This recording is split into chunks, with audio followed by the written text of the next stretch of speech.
bleed green? Are you an ultimate Eagles football fan? Well, you're in the right place. Ready?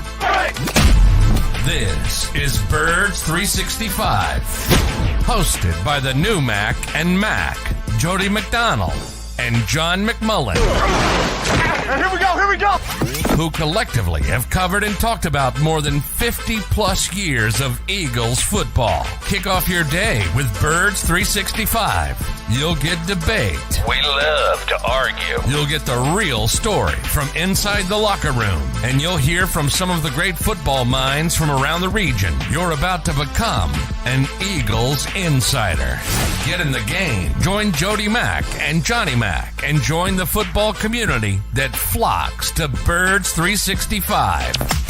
Birds 365 starts right now. Welcome to the NFL. Let's go. Let's go. Go.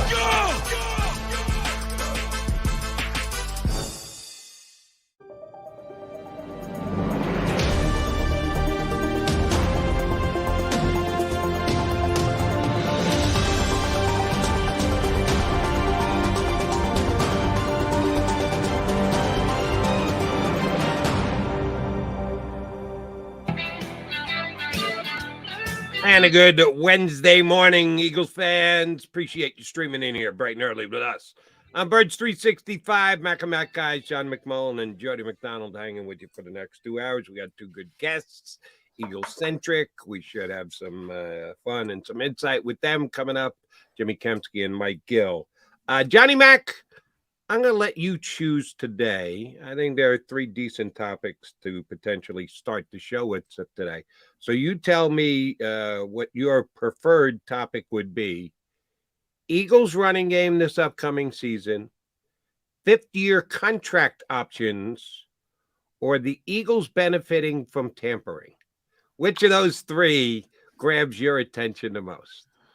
Well, that's good. I'm going to go. Everything grabs my attention. Let's get tampering out of the way because I long for the days when people just complained about Jonathan Gannon being a bad defensive coordinator. Can we go back to that? Because this narrative, Jody, I got to tell you, this narrative that he wasn't invested in winning the Super Bowl. I can't, there are certain subjects, you know me by now, that I just can't give an inch. I can't listen to that. It's absurd. It's not, you're talking about a lifetime football guy with ambition who doesn't have 40 rings in the closet. He's in the game. Yeah, he doesn't want to win the game, Jody, because he's worried. I can't just go back. I said it yesterday on Twitter. If you need the scapegoat, take the scapegoat. Just go, he's a shitty defensive coordinator, and that's why they lost the game. That I could work with. I could work with that. Not invested in winning the Super Bowl. All right, I'm going to play devil's advocate here, and let me get on the record in saying I'm doing just that because I'm 99% in agreement with you. I think a lot of the detractors, a lot of the haters are not going so far as to saying that he was not invest. He was distracted.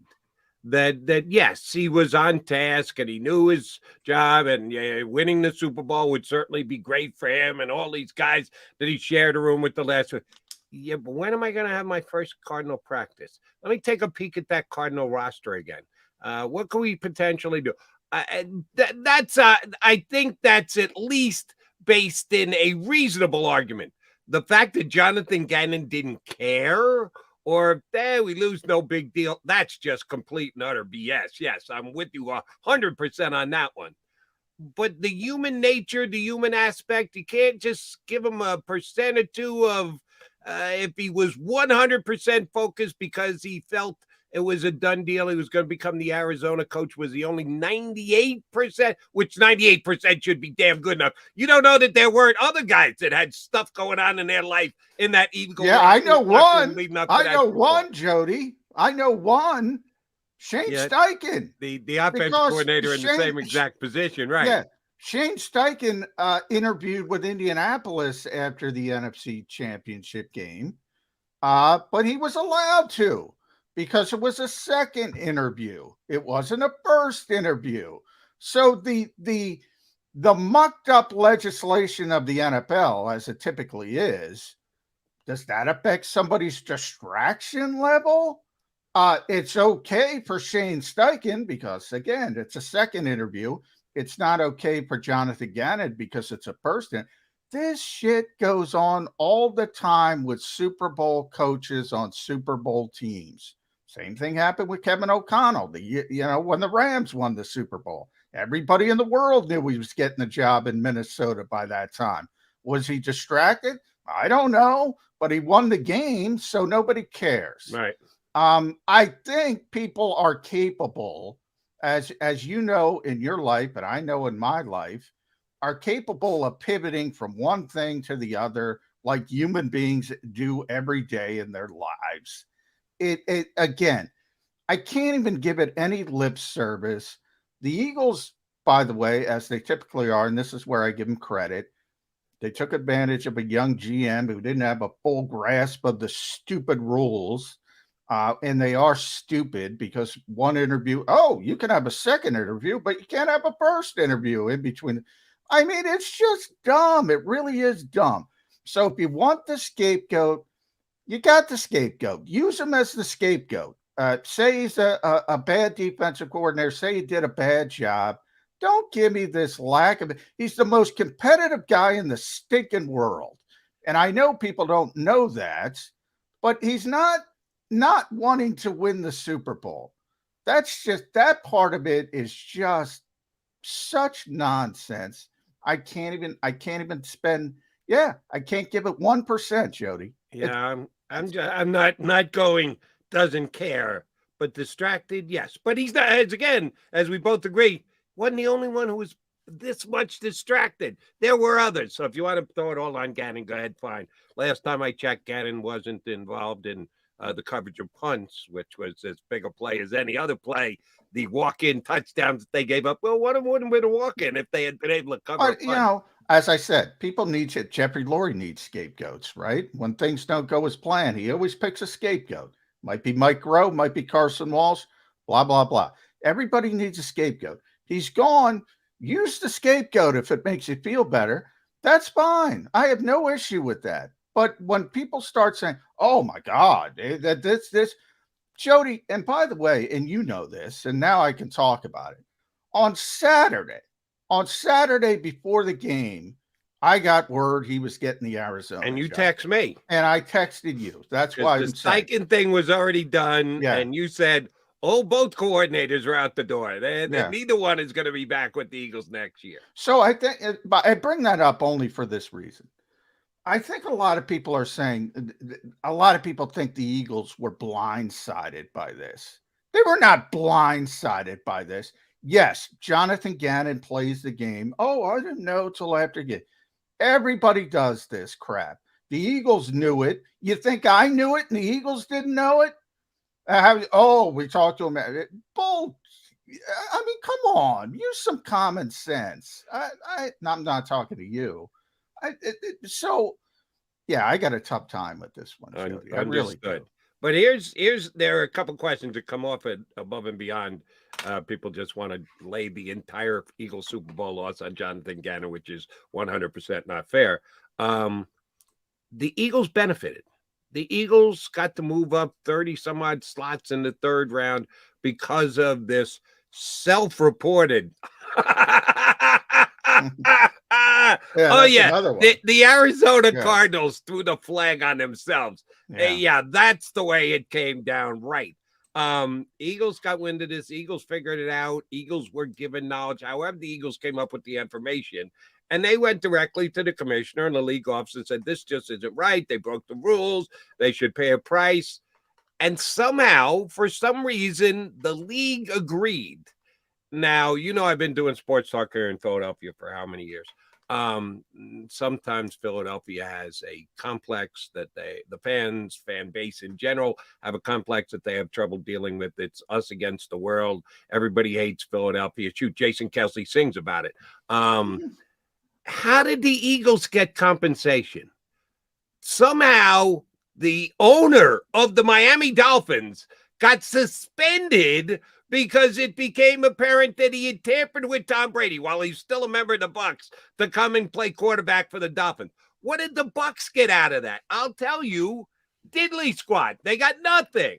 Sean Payton, when he was still the coach of the Saints, was tampered with by the Miami Dolphins. What did the New Orleans Miami Saints does get a out lot of of that? tampering. Miami does a Nothing. lot of Zero. Nada.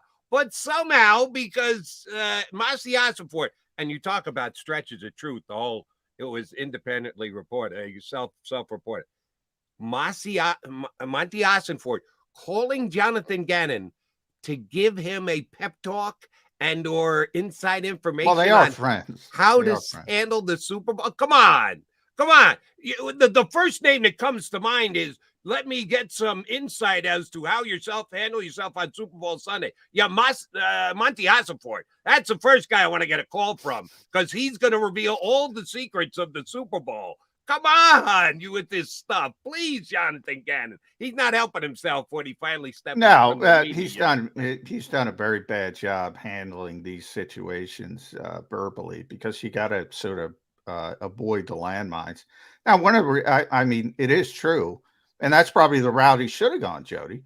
I mean, that's the reason he's got Arizona job, because he's very close to Monty Ossenfort. So that's how you spin it. Oh, he's a good friend of mine, blah, blah, blah.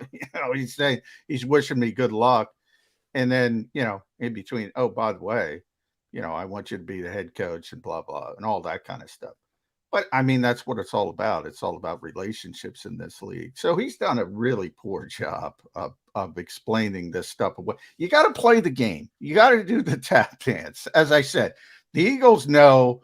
John McMullen doesn't know Jonathan Gannon is getting the Arizona Cardinals job, and the Eagles don't know. All right? That world doesn't exist. But the Eagles do the tap dance. Oh, I got the request after the game and blah, blah, blah. Because the Eagles are very savvy.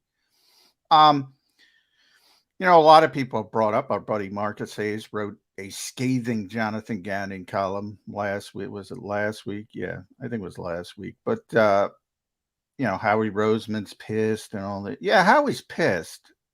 This dates back to last year. Pardon me for interrupting. How can he be pissed when he himself looked right in the camera and said, "We're just renting Jonathan Gannon"? He knew for a fact this was coming. Gannon was going out the door. No, here's the reason. Here's the reason. How can you be pissed if you're Howie Roseman when it comes to fruition? Here's the reason.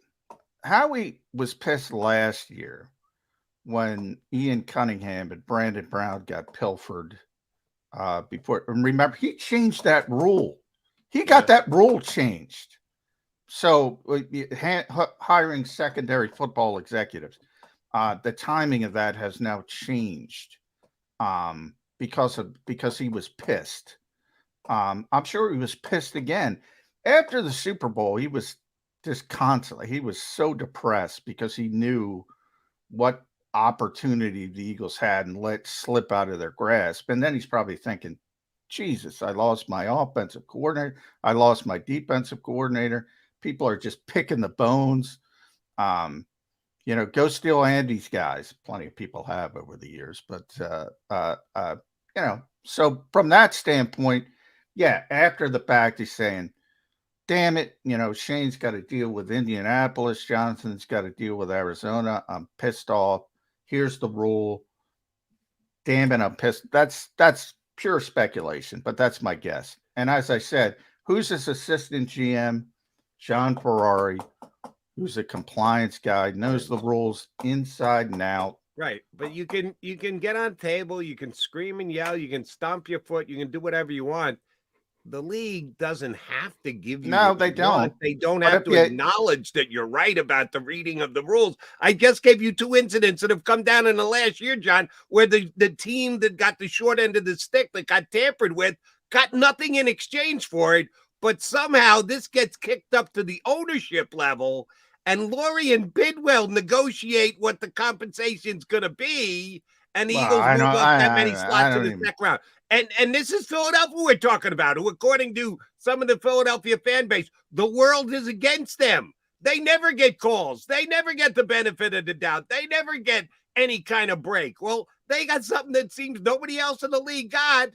Who's pulling strings here? Who's got that kind of juice? Yeah, well, we're talking about, I don't believe that for a second either. Ownership level. That's John Ferrari saying, here, Jeffrey, see this. You don't think Jeffrey went back and forth between he and Bidwell? Went back and forth negotiating. Bidwell couldn't go back and forth for 5 minutes on anything. Who gets the oil, Jody? The squeaky wheel. That's who gets the oil.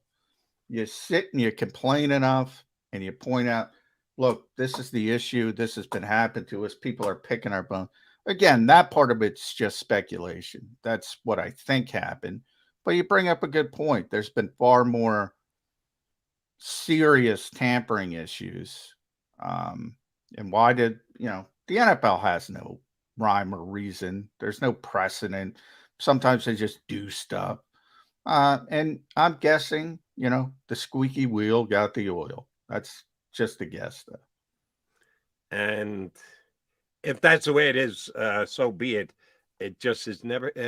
I've always found Goodell to be a guy who wants to have precedent to explain anything. That they change precedent all the time. That's part of the problem.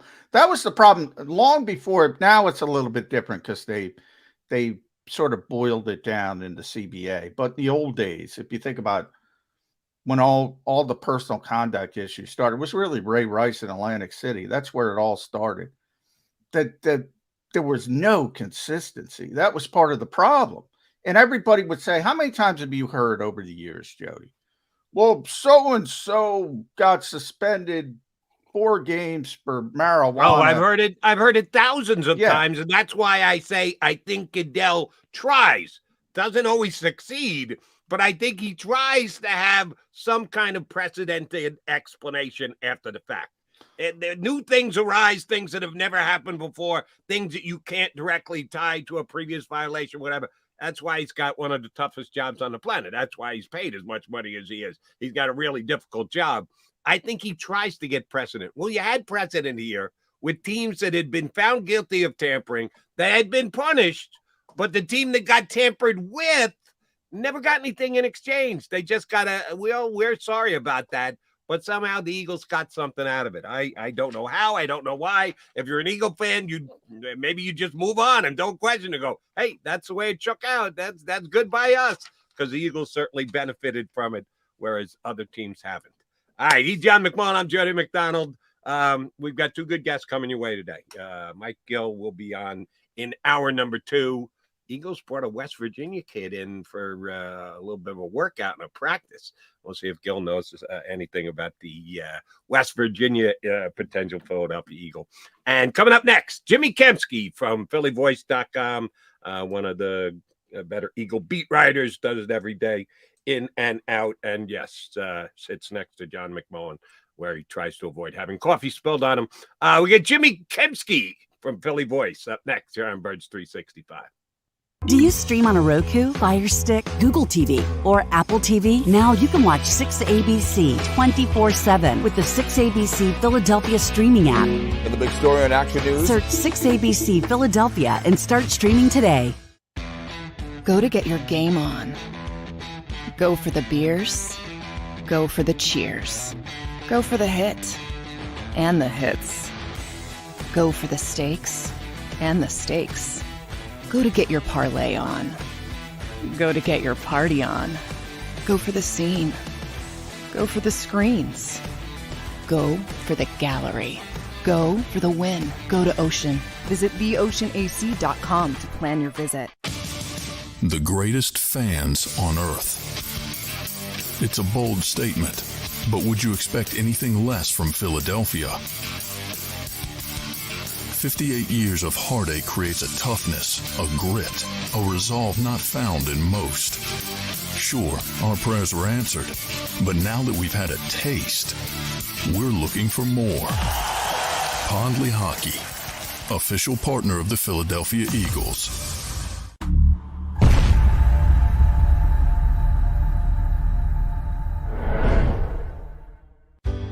Go passionately. Go fearlessly. Go confidently. Go Birds!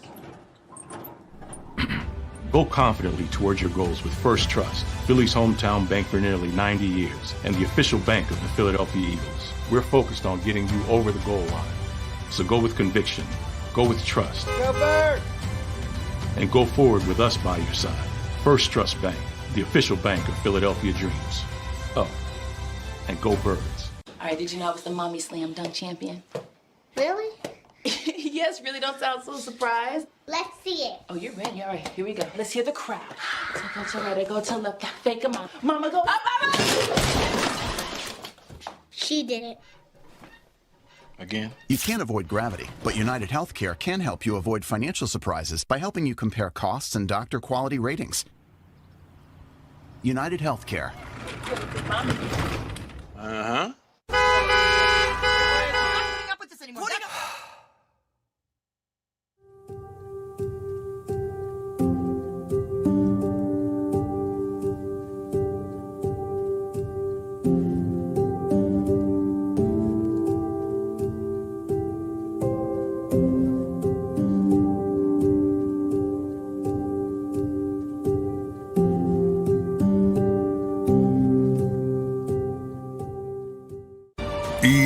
EAGLES, Eagles.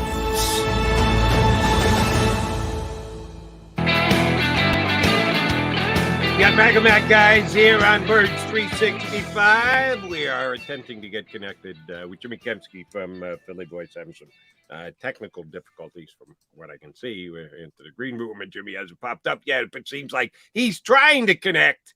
When he does, we'll punch Jimmy Kempski up immediatamente. All right, Johnny Mac, I gave you 3 topics to choose from. We went off on the Gannon tampering, Howie Roseman coming out yesterday and saying that it was negotiated on the ownership level. You're doubting that a little bit, but they did get compensation, and more power to the Eagles for that. The other thing I wanted to talk to you about, you sent me a text. I don't even know what time you text me about 50-year options. Yesterday was the drop-dead date for teams to pick up 50-year options on rookie contracts and the like. Oh, the Philadelphia Eagles didn't need to be involved in this at all because the rookie that they selected for 3 years ago, heading into his 4th year, is no longer a Philadelphia Eagle. That would be Jalen Reagor. So that's wasn't a real difficult decision for the Minnesota Vikings staff to make whether they'd pick up Reagor's. And by the way, the Vikings drafted a receiver in the 1st round. I don't even think Jalen Reagor's going to be on that team next year. So, didn't work out in 2020. No. So they've had their fair share hits, fair share misses. You sent me a text from, I think it was Jeremy Fowler quoting Hembo, stats guy from ESPN. It's not a given when you take a 1st-round draft pick that the guy is going to be a star player. The hit rate is kind of surprisingly low. And, oh, by the way, the Eagles' hit rate is not too shabby because you looked at 2009 to 2018, a 10-year period. And across the league, the hit rate was under 40%. When I say hit rate, that means picking up that 5th-year option. Eagles they missed 1 1st-rounder. They didn't have a 1st-round draft pick 1 year. They hit on 6 out of 9. That's 66%. They had 3 guys that didn't merit a 5th-year contract. So if the league percentage is 38 and Eagles are at 66, that means, Howie Roseman's doing a good job. I know that the incorrect picks like Reagor, and we haven't even got there yet. He didn't factor in yet. Were bad and like painful. Like Smith, but his overall hit rate, that's not bad, John. If you get 6 out of 9. Well, real quick, then Paul Hembo, as you mentioned, he did the research. It was a little bit different. It wasn't just 50-year options. It was players who got a 2nd contract with their original team. So that means they've really, been a part of the process. And that rate is astonishingly low. I was kind of shocked at it, to be honest. And at certain positions, It's really, really low, but it's under 40% as a whole. Offensive line, if you want somebody to be around for a while, pick an offensive lineman. Those are the only two positions, center and offensive tackle, where it's over 50%. So when everybody says, and everybody's saying it right now about the 2023 draft, all across the country. Oh, what a great pick. What a great pick. What a great pick. I mean, a lot of these guys aren't going to be great picks, to say the least, and history points that out. So it's amazing how the optimism sort of regenerates each year, and everybody forgets the bad picks. Not everybody, because people still harp on them locally, but as a whole, I think you see it every year. What a great pick. What a great pick. Oh, yeah. And yeah, history does not bear that out, to say the least. Nope. 3 years from now, when they decide not to pick up a fifth-year option, however many teams do that in the draft, we'll be revisiting and going, well, hopefully you and I will. Others will just dodge and move on. The greatest draft of all time. Well, maybe it wasn't. But we do like the Eagles draft, and we've got Jimmy Kempski from PhillyVoice.com to come on and sing Howie Roseman's praises as well. We've been doing it for the last couple of days. You got a bar or two that you can sing for Howie Roseman as to how he continues to fleece? Yes, I used the word fleece, Howie. Fleece other general managers around the National Football League? So I do think Howie's done a very good job this offseason in general, of course, the last two off seasons. And I thought he had a really good draft. Yeah. I have seen, I don't know if I can mention WIP, but I guess I just will because I already did. Sure. Jody works there. We can do that. I mention WIP all the time. Yeah. They had a poll up. Who would you, if you were starting a franchise, who would you draft first? Howie Roseman or Patrick Mahomes? Oh, come on. No, I did not see that one. Come on, man. Yeah. I had not. I had nothing to do with that. May get a paycheck from them, but they did not consult me on that particular poll. Yeah. So let's chill out a little bit with the Howie love to that extreme. But yeah, I mean, certainly he's done a great job, and it was, in my opinion, the best roster in the NFL last season when they went to the Super Bowl. And if you look at them right now, they're probably the most ready team for the 2023 season in the league. So, it's a very good roster. They're going to be very good again this season. He's done a great job. Again, I thought he did a really good job in this draft, but let's bump the brakes on a little bit of the hyperbole there. I'm excited, Jimmy, because I see Jimmy Kempski's dog, I think, for the first time. I'm a big dog person. So let's get introduced. It's Charlie. Yes, Charlie. Yeah, Charlie. Charlie likes Howie Roseman, I can tell. Hey, buddy. High five. Come here. Hey, okay. There we go. Yes, Charlie. Love it. Now that is a first-round pick. Charlie looks like a first-round pick to me. I've been looking for it because I'm tired of it too, Jimmy. I'm tired of giving Howie his flowers. I'm looking for under rocks to criticize this guy. And I can't really do it. And then I start, I'm sure you saw the Peter Schrager thing where he said other GMs are getting upset about all the people lauding Howie Roseman. Well, why are they making it so easy for him? I mean, I looked at three young general managers. I looked at Ryan Pace in Chicago. I mean, what are you doing? You need Jalen Carter. So I know from a perspective of, he's a young, he probably doesn't have the leash that Howie Roseman does. He can't take chances. So he's got to be a little bit more cautious. You asked Howie about that in one of our press conferences with him. I don't know if it was off the record, but at this point, he's got a longer leash than other GMs. So how important is that when it comes to taking chances, when it comes to doing things for the long term, whereas other GMs have to GM for their job, for a lack of a better term? Yeah, he downplayed that. That was during an off the record session, but he downplayed that, the idea that he has like this incredible job security. He said that he's not on scholarship, which we both know, like he is, of course. Like, he has better job security than maybe any other GM in the NFL. The owners aside that also double as their GM. But yeah, I think you see that with a lot of his moves. Like, a year ago they trade one of their first round picks for a future pick, which they ultimately made this year with Jalen Carter. And of course, along with that, they get an extra second round pick from the Saints and an extra third round pick. The year before that, they trade, significantly back, like from 6 to 12 with the Dolphins, and they pick up an extra first round pick from them. So he's willing to do that kind of thing, whereas other GMs might press more for the immediate future than looking at the long term, like Howie can.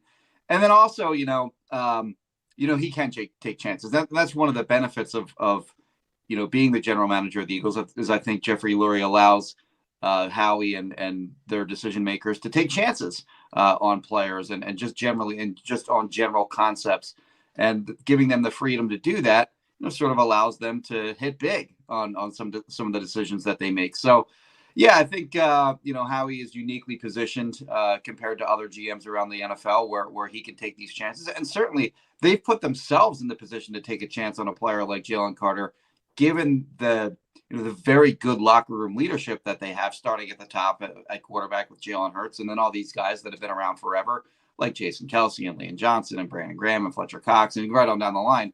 So, I mean, you put this guy in the Eagles locker room, I think maybe you give him a better chance to succeed, especially in the defensive line room with Fletch and BG. Whereas if he goes to another young team that's trying to rebuild, maybe you don't have as good a chance, is the way I'll put it, of maximizing his potential. All right. Speaking of that maximized potential, this question is kind of for both you guys. Jimmy, you first, but John, since you are a day in, day out supporter as well, I think you need to chime in here too. I was pretty disappointed in Howie Roseman. We're going to take a shot at Howie Roseman. I'll give you one. All right. He was a little put off by Reuben Frank asking him questions about the first round draft pick and how dare you? It's his exciting day. He's coming into the National Football League. Why do we have to go there? Nick too, by the way. They ganged up on poor Reuben. Exactly. More so Howie, but Nick too. The reason that it's a legit question is because he went number 9 when he was either the first, second, or third ranked player. There has to be an explanation for it. Oh, maybe it's because of the off-field issues that he has. Very legitimate question by Reuben, and he was treated shabbily by those he was questioning. Howie made up on Saturday. Okay. You tell me all hunky-dory. They kissed and hugged and made up fine. But now you guys have to do the same thing. Because you can't just, all right, now he's an Eagle. We're not going to worry if he's out there speed racing down South Street. No, it's still a legitimate question. And you guys are going to have to still legitimately, on the record or off the record, ask people around the organization, hey, how's the kid doing? How's he fitting in? Are there any issues? You may or may not get answers. They may circle the wagons, and you guys may be whistling in the wind. But you got to do it because it's the right thing to do. How tough is it going to be this year doing that, Jimmy K? Yeah, I don't know. I mean, that's sort of an area of covering the team that's a lot more difficult to kind of get information on, because they're not going to talk badly about a player typically, whether it's his teammates or any coaches or anyone in the front office.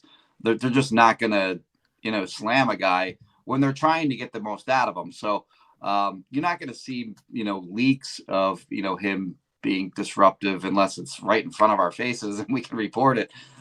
So yeah, I don't know. It's going to be tough to figure out really whether things are working out with him from a personality standpoint. Again, like I said, I think the Eagles are as well positioned as anyone to have taken this kid. But yeah, I mean, it's they're going to do everything they can to support him. And I think that started with, the umbrage that they took with Rube's question. They want to protect him. So, I can understand from their perspective, why they want to, help this kid come along and be the best player in person for the team that he can be.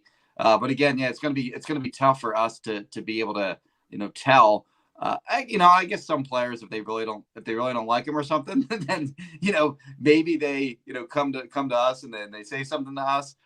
But it is noteworthy that, he already has a couple teammates on the, on the Eagles roster, and Nakobe Dean and Jordan Davis, and the Eagles would not. Howie Roseman was asked actually about that. Like, did you go to those guys and ask them, what they thought of Jalen Carter? And Howie basically didn't want to answer that. Like, he didn't want to put the pick on those players. Like, he didn't want to say, we have to do our job and we have to make sure that he's the right fit for our team and blah, blah, blah, blah, blah. So, he wouldn't say, we're not going to put he said, we're not going to put the pick on them, but certainly they went to them and they asked for their opinions on this guy, like, no question. And, if either of those guys said, stay the hell away from this guy, then they probably wouldn't have drafted him. So I would imagine that they at least gave him passing grades in terms of what he is as a person. Yeah. At some point, Jimmy, I brought back the cohabitation matrix that Joe Douglas and Howie had when they would say, hey, you were with so-and-so anywhere. What do you think? And he mentioned, he did admit that, of course, we ask other people who have been around him, but you also have to be cognizant of these are his friends too. So, they're logically going to say, oh, he's a great guy, this and that. So a lot of it falls on the hands of Dom, Big Dom, that how he always references Dom DeSandro. And they're doing their due diligence. But I got to tell you, Jimmy, I mean, first impressions, he seems like a good kid. I think he's a little bit immature. The Kirby Smart supposedly was telling people the truth. Maybe he's a little bit immature, but he's not Al Capone here. He's not, he's not John Dillinger. I think, and, I think I was pretty immature at 21, 22. I think that's kind of natural. I can't believe at the end of the day he lasted to number 9. This is the best player in the draft, in my estimation. I mean, people are handing things to the Eagles because they don't have the testicular fortitude to go down these routes. Fair or unfair? That they have the fortitude to take a player like this, you mean? Yeah, other teams don't. I mean, absolutely. I think that's fair. Like, it's crazy to me that he also made it to 9. They were trying to get up, but evidently to like 6, 7, and 8, and 9. The cost was just too high. And then he almost falls into their lap. And 9, they give up a 2024 4th round pick to move up to 9 to get him from 10. So, yeah, I mean, I think there's certainly some.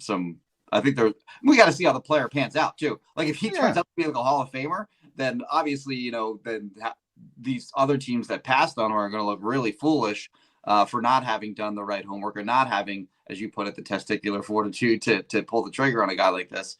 But yeah, it's like we said before. I think it's kind of starts at the top where Jeffrey Lurie allows them the freedom to take chances on players like this, and they did. All right, the draft has come and gone. Eagles will be running some guys in, undrafted free agent workout and the like.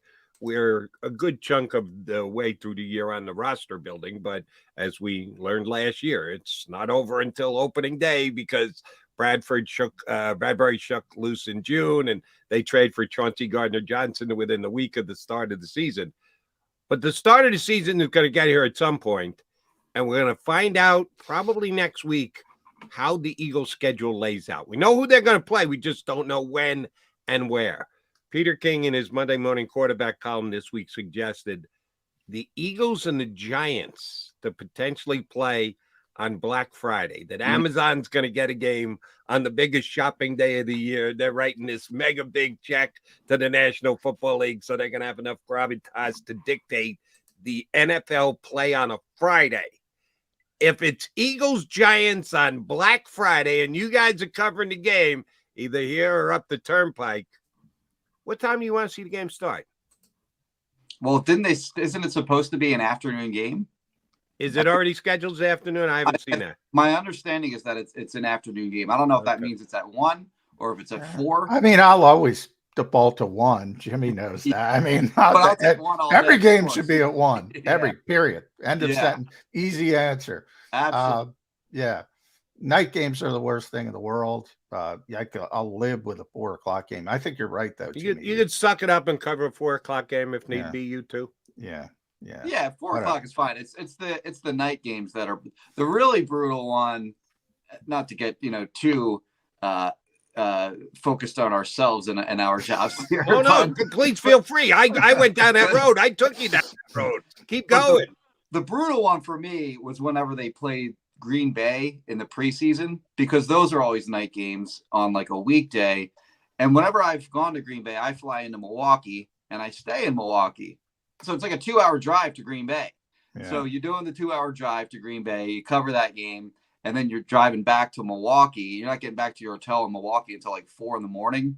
And it's, I don't know if you know anything about Wisconsin, but the road from Green Bay to Milwaukee, not a lot there. There's not a lot to look at. But how about Monday night games against the Giants? Getting on that Jersey Turnpike at driving midnight. along in the car at 3 a.m. Rolling the windows down, slapping yourself around a little bit just to stay awake. Been there, done that. But coming out of that There's stadium, some bad weather games in recent years. Poor Dave, our buddy Dave Zangaro, he got the lightning strike going up. His car got hit by lightning. Going up to MetLife Stadium. Then one time driving back a couple years ago, I couldn't see, man. It was unbelievable, the downpour. So we've had some issues. And Chicago this year, that I walked to the stadium from my hotel, and that's one of the coldest experiences I've had in my life. That was bad. Jalen couldn't feel his hands. He was telling the truth. It was bad in Chicago. All right, back on the field. One aspect of this team. And I agree with the Eagles for the most part. I think they make smart decisions. I say it all the time. I think they're correct to devalue running back. I think they're correct to devalue linebacker. But, man, they got nothing at all ball linebacker. Yeah. As we stand here today. I think Nakobe Dean's got a ton of promise. What did he play last year? 36? What was it? 36 snaps? He played a lot in the one game against the Titans when I think. And he looked good, by the way. He looked good in that game, but otherwise, did not play much in the regular game. Huge projection. Nicholas Morrow, who got not one red cent of guaranteed money. How do you not get anything in guaranteed money? We're going to pencil him in as a starter. Something's got to be coming, right? Off-ball linebacker. Maybe those two guys will be a decent enough starting duo, and maybe they won't. But beyond those guys, the top two guys are who? I mean, Christian Ellis, who actually I think looked okay in like some garbage time games last year, and was a contributor on special teams, and Sean Bradley, who played literally 0 snaps in the regular defense last year. None. Played on special teams, of course. No snaps in the regular defense. And then you have Davion Taylor. I don't know if the team has given up on him yet, but I certainly have. And then they signed an undrafted free agent who's got some athleticism. They're not the Ben Van Sumeren. Michigan State. Basically the one line pitch on him that seemed to, I don't know anything about the kid, but that seemed to pop up over again was more of an athlete than a football player. So you're not going to count on a UDFA anyway. But they're thin. I mean, it's very clear. I just put out a 53-man roster projection this morning, and they're not going to keep just 4 linebackers. But that's what they would have to do with their roster as is right now. So it is a stone cold lock. They're going to add a linebacker at some point. They have to add some kind of playable linebacker at some point between now and the start of the season. Speaking of that 53-man roster, how many running backs you got on it? 4. Yeah, it's for me. It's DeAndre Swift, Rashad Penny, Kenny Gainwell, Boston Scott. No Trey Sermon. Yeah, he's the odd man out. 5 running backs. No, he's the. Remember last year? Was it last year when they were, Tay Gowan? We love Tay Gowan. We love Kerry Vincent. We love Mac McCain. And all of a sudden, James Bradbury shows up. Right. Yeah, but at no point with any of those young DBs did the coach talk him up the way he talked up Trey Sermon at the owners' meetings this year. After listening to him describe him, I thought he was talking about Gale Sayers, to be honest. Well, he did get asked a direct question about Trey Sermon, and if you do that, you're gonna get this guy. Yeah, You're gonna get this guy is awesome response. Yeah, that's true. He didn't bring him up on his own, is what I mean. Okay, that's a fair qualifier. But again, you guys have listened to more than I have. I've listened to plenty. Coaches, be it either media sessions or sit downs and ornament. That was over the top. For a guy who had 2 carries during the year. That's right. He had 2 carries during the year. He made him sound like he was all pro level. Watch what they do. Don't listen to what they say. Yeah, exactly. 2 early 3rd round picks. Second one because of the tampering, the big move up. So they go back to back. And those 2 guys got a chance to play. Jimmy, give me a percentage on Tyler Steen winning the right guard job. They keep saying, we'll wait and see. He'll have with Steen. He'll have an opportunity to compete. Are we reading too much into they're not sold on Cam Jurgens at right guard? And then Sidney Brown, if you ask me today, I'd say he's probably going to be a starter at safety unless he completely, what's the bed in training camp. Right. Yeah, safeties are the easier questions. So I'll answer that one first. But it's those 3 guys that'll be competing for 2 roster spots in Sidney Brown, Terrell Edmonds, and Reed Blankenship. And yeah, you take a guy that high, you take a safety anyway, that high in the draft, early in the 3rd round. I think the expectation is that he starts. I don't know if he'll start week 1, but he'll probably be starting at some point, like you said, as long as he doesn't S the B. So yeah, I think Terrell Edmonds is a legit starter, and certainly Reed Blankenship showed that he belongs in the NFL unquestionably with his play last season down the stretch. But yeah, Sidney Brown is like an extraordinary athlete and was very productive at Illinois. So I feel comfortable. I would feel comfortable with saying that, I agree. I think he probably will start in 2023. As far as linebacker goes, or sorry, what was the other thing? Right guard, Tyler Steen. So Tyler Steen.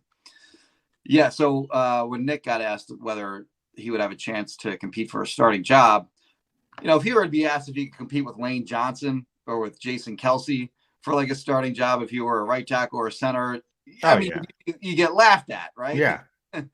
But he did kind of acknowledge that, like, if he's better than Cam Jurgens at right guard, then he'll start. So I don't know. I think it's not a throwaway answer to a question. I think there's some legitimacy to the idea that he could take that starting job if he's just awesome in training camp. But I do think they feel pretty good about Cam Jurgens. Everything that, first of all, that I've seen of Cam Jurgens, and maybe we're just limited to some preseason games and training camp last year because we didn't get to see much of him during the actual season. But from everything I saw, like, he looks like a very legit player to me. And everything that the team has indicated about him is that they believe in him as a long-term starter at center, but also as a guy who can play, right guard in the short term. So I don't know. It's something to watch. I think at a minimum, what Steen gives you is another guy, almost like Jack Driscoll, who can, who has some tackle. It's weird because they announce him as a guard, and the narrative has changed from, well, he's a guard. Can he play tackle? He played. That's all he's ever played is tackle. Yeah, he's ever played. He played tackle for years at Vanderbilt, and he protected Bryce Young's blind side the last year at Alabama. So yeah, he can play tackle. He knows how to play tackle. It's just, in my opinion, can he play guard? So, but I do believe there's now. Here's real quick as a follow up, Jimmy. Yeah, because they had Brandon Brooks and Isaac Seumalo moving over, and even that you had that little pit stop with Landon Dickerson before Isaac got hurt. Yeah, these are all big guys, and I see a lot of Eagles fans, and I'll ask you. They say, well, the Eagles list Cam at whatever 3. I don't even know 3 hosts. And they somewhere in the range of Isaac. Isaac looks a lot bigger to me than Cam Jurgens. Number one, is that fair to say? Number 2, do the Eagles want more size? I agree with you. They think Cam's a really good player. Yeah. But I think they prefer him at center, and obviously Jason Kelsey, movement skills. They've always wanted that bigger body inside at right guard.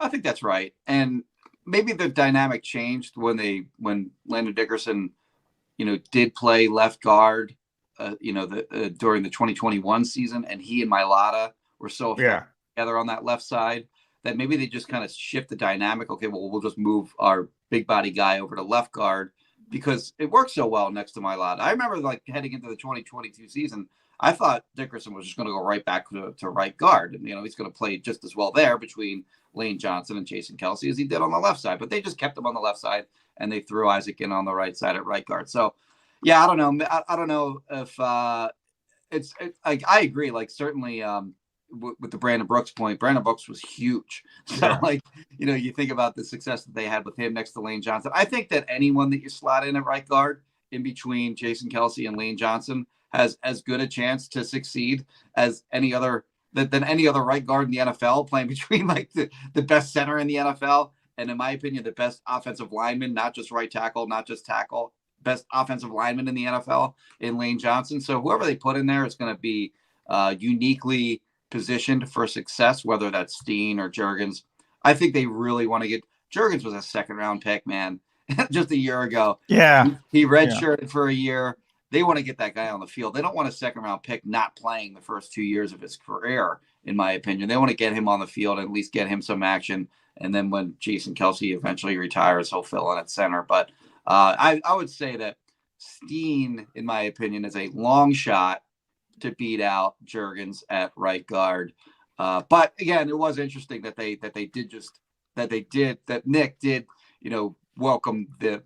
I think what he's doing is he's welcoming competition there. Whereas it would be laughable to do that, like I said, with a guy like Lane Johnson or Jason Kelsey. I think that's the best. When in doubt, have competition. Nick likes to use that competition word, and I do believe he believes it. But we did acknowledge that drift every once in a while. The coach can drift to hyperbole. Canton-bound Trey Sermon. He does like to talk in those type terms about, or did like to talk about, Zach Pascal like that and what Zach Pascal brought to the team and the type of player that Zach Pascal was. He's no longer an Eagle. Will the Eagles attempt to replace what Zach Pascal brought to the table at a wide receiver spot this year? Yeah, they signed 2 undrafted guys in Joseph Ngata out of Clemson and Jadon Hazelwood out of, it was Jalen Hurts' teammate for a year at Oklahoma, transferred to Arkansas. But those are 2 bigger type of receivers, so they'll get a look in training camp. I don't know that you count on one of those guys to take on that Zach Pascal role as like your 4th wide receiver or whatever you want to call him. But they'll have a chance to show what they can do in training camp. I wonder if they'll add another receiver who can play on the outside at some point between now and the start of the season. They think of Quez Watkins as a receiver who can play outside because obviously, the Eagles are they've, if not the best 1-2 wide receiver duo in the NFL, and AJ Brown and Devontae Smith. Certainly they're top 2, top 3. Beyond them, they just don't have much on the outside. So it's probably Quez is the guy that plays outside if either one of those guys gets hurt. And of course, they signed Olamide Zaccheaus in free agency. He's strictly a slot receiver. They have Britton Covey, who didn't get to play much really at all in the regular offense a year ago. But if he does, expand his role at some point, again, just the slot receiver. So they don't have much depth on the outside. I wonder if they'll try to bring in somebody else at that spot. And I wonder if actually Grant Calcaterra, backup tight end, might do some of the things that Zach Pascal did in the Eagles offense a year ago. Like, they weren't asking Zach Pascal to, catch many passes. And certainly you're not going to give a guy like that a lot of targets when you employ AJ Brown and Devontae Smith and Dallas Goedert, and to a lesser degree, Quez and whatever running back you have, Kenny Gainwell, whatever.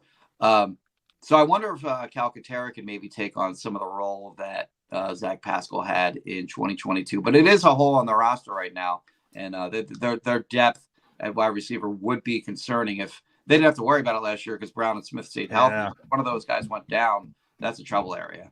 Olamide Zaccheaus involved as well at wide receiver, potential slot receiver. But yeah, they're going to miss that. It's a nice luxury to have a blocking receiver like Zach Pascal, but it is a luxury. At Jimmy Kempski, make sure you follow Jimmy on Twitter.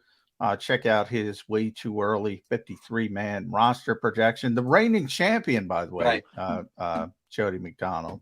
He won the roster contest this year. Yeah. You got 2 former champions here. Well, I had Jimmy's forgotten. the reigning champion. My apologies, Mr. Kempski. Yeah. John is champion you are. John is a heavy hitter on that one. I would say the top four in that particular competition, John, me, Bo, and Jeff McLean we're all usually among the top performers in that. All right, as Zangaro says, them fighting words. You guys puffing out your chest now. Wait till early September. He'll be ready for you. I'm coming for you, Jimmy. I'm coming for you.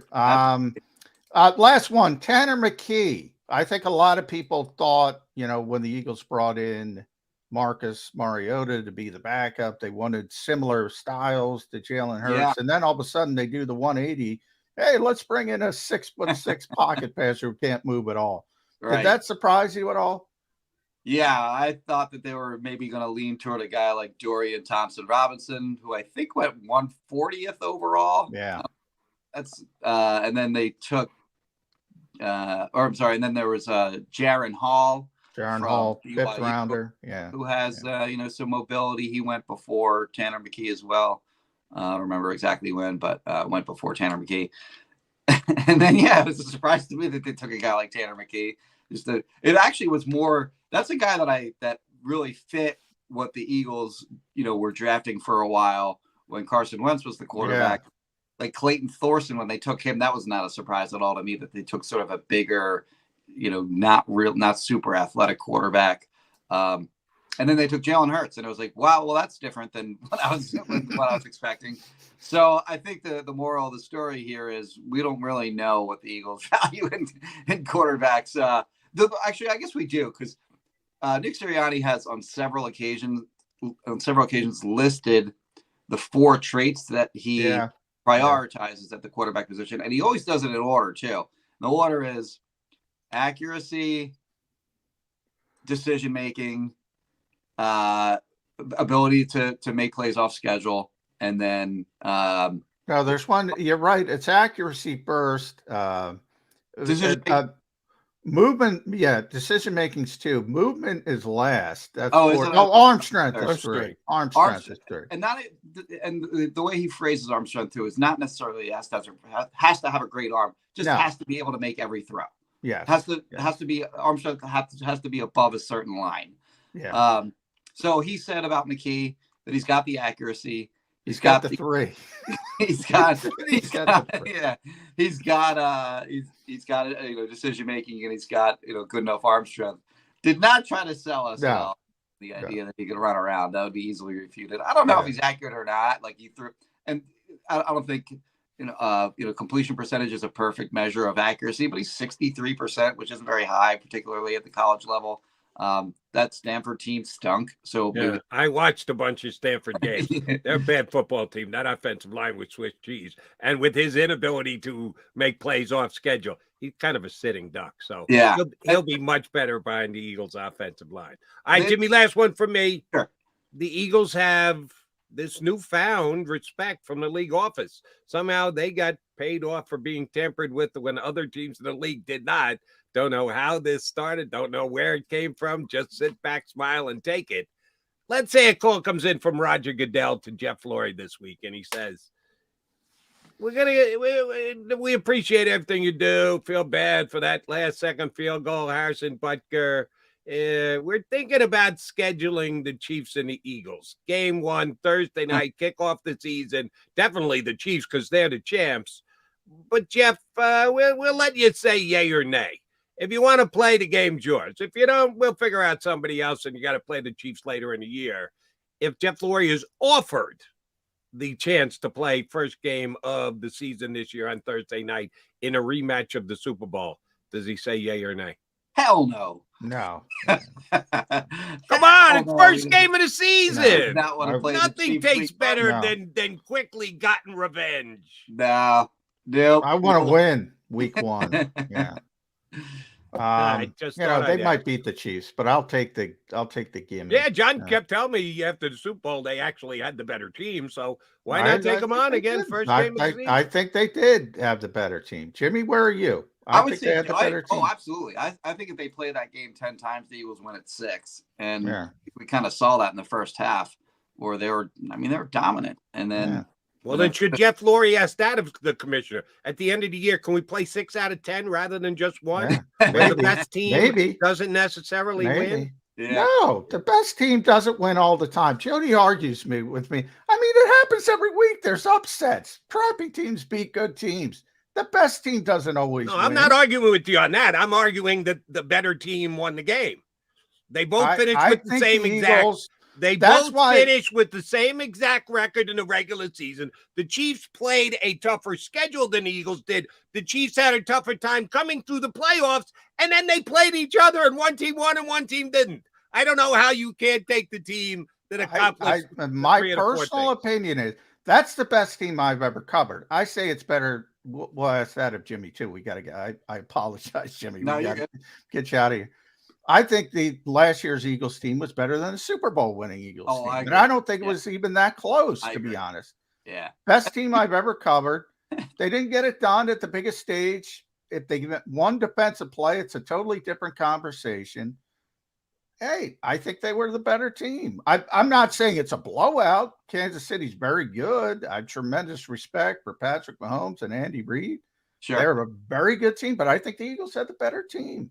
That's why Howie was so stinking depressed afterwards. He's like, damn it. Well, they're also favored in the game, too. Yeah. Yeah. By what, like 2 or 3, 2.5? No, it was a point. Oh, okay. Yeah, I think it was 1.5. 1 point favorite. Jimmy, good stuff. Always a pleasure, buddy. We appreciate whenever you jump in.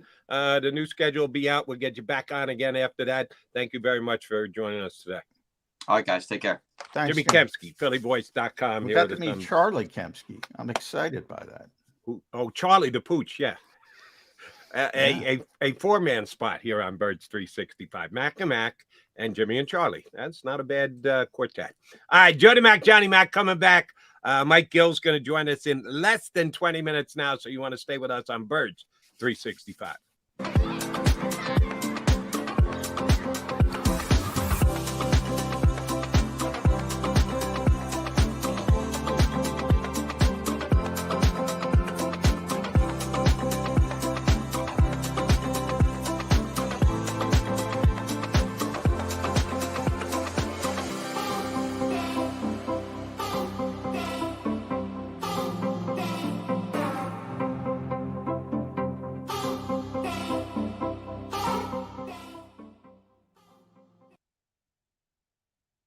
Heading down the shore, have a ball once more. Here, imaginations run wild and time stands still. Because here, you can find the best of the Jersey Shore, all on one 5-mile island. So leave the old you behind and get lost in the woods. Wild, wild, wild wood days.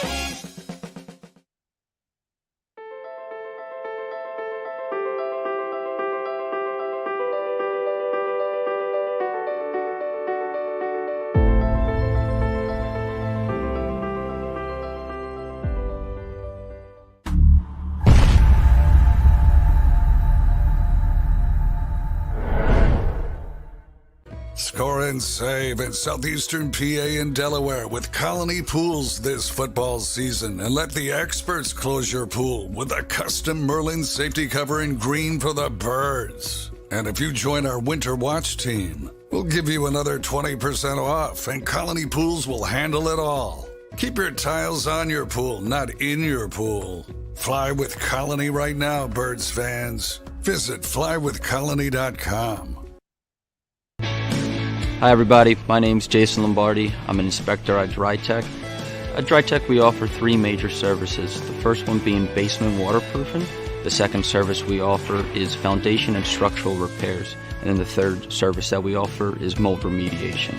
If you feel you are having a waterproofing issue, give DryTech a call or check us out online.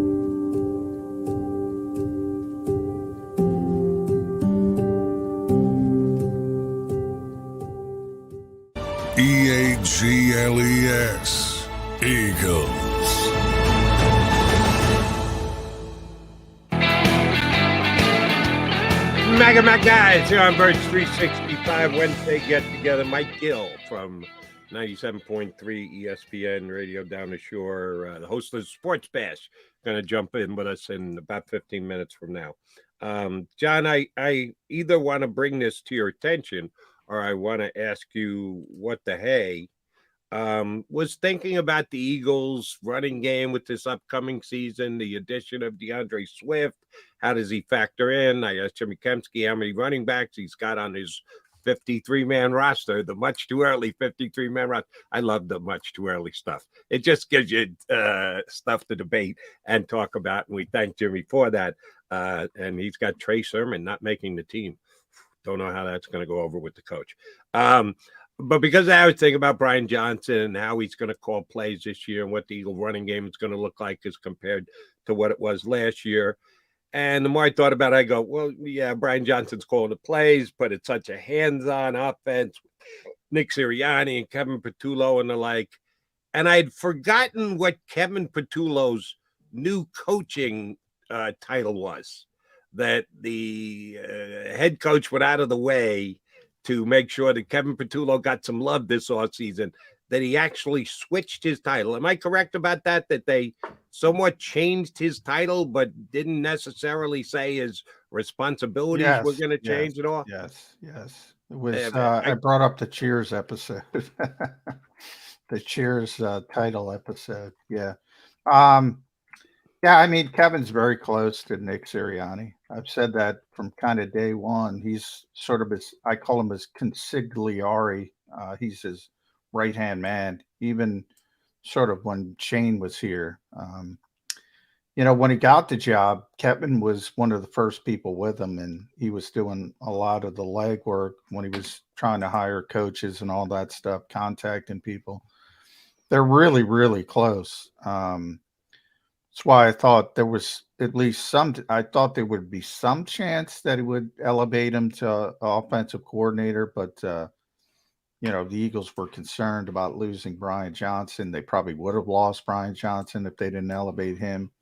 So it's one of those things, but yeah, his role's not going to change that much. And correct me if I'm wrong, he went from assistant head coach to associate head coach. Associate, because they already have an assistant head coach. Yeah, that's Jamal Singleton. Pretty damn big title, which may mean absolutely nothing.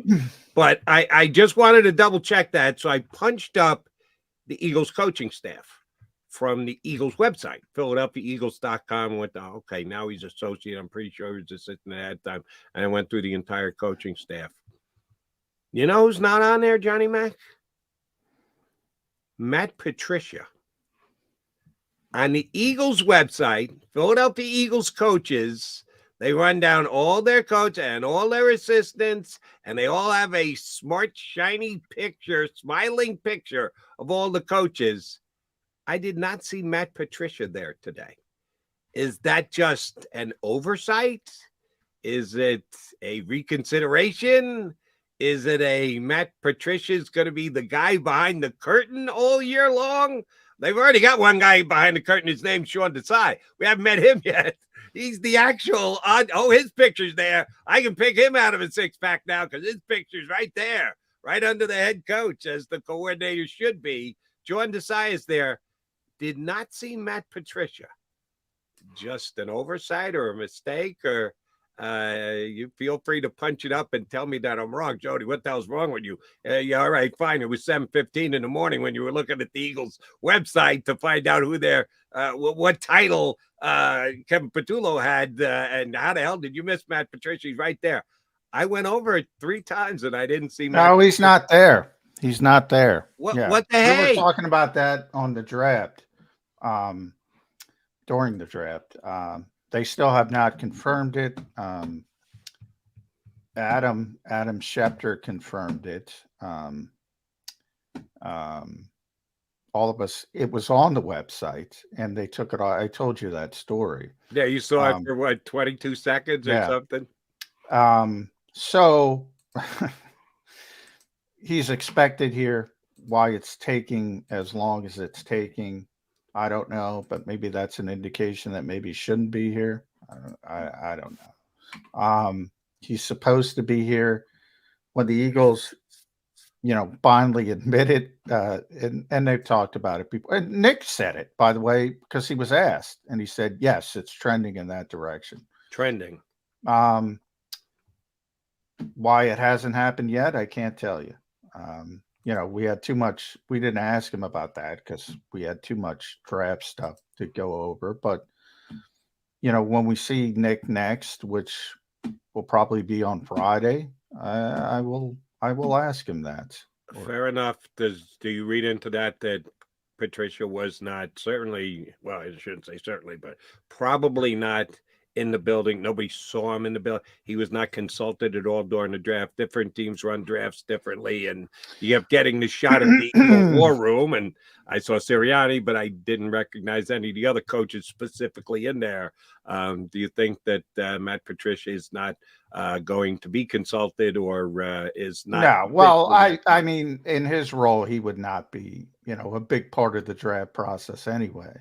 So, that's sort of like whatever his title ends up being, senior defensive consultant is what was up there.